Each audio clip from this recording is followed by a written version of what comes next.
Life as We Know It with Tom Walton. For the second year in a row, I've had grandchildren graduate from high school. And for the second year in a row, I've not been allowed by their schools to attend their graduation ceremonies. To the credit of the kids, they've not been nearly as distressed by this development as I have been. One granddaughter, my son's second oldest and a member of her high school's class of 2021, decided to go job hunting rather than attend her virtual graduation.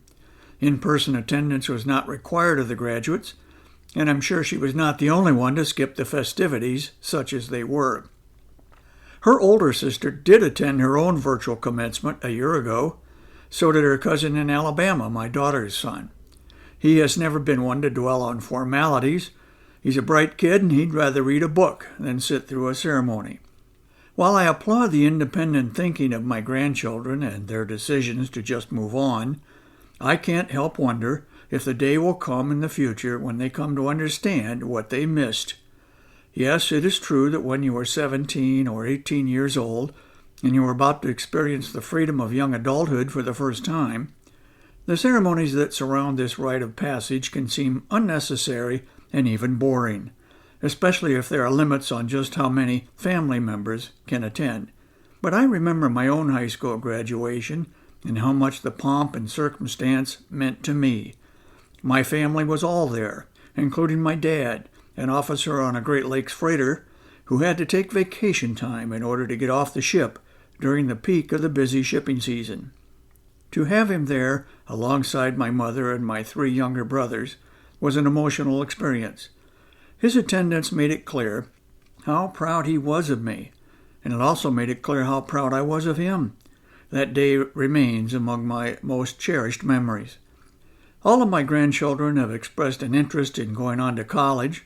One has already graduated from college, and 2 others are enrolled. My hope is that when their degrees are presented, it is with all the ceremonial trappings they were denied because of the coronavirus restrictions. I was grateful that just 6 days before the virtual graduation my job-hunting granddaughter was conflicted about attending, she had the lead role in her high school's annual musical. She played and sang the role of Sandy in Grease, the iconic musical tribute to the 1950s. Fortunately, under the gradually easing rules of our slowly reopening society, all of us in her family were allowed to attend. Even though it was performed outdoors on a makeshift stage in the football stadium, it was a magical night for her. Still, I wish she had also gotten the traditional send-off that a graduation ceremony provides. If the rules had allowed, I'd have been there for her for sure.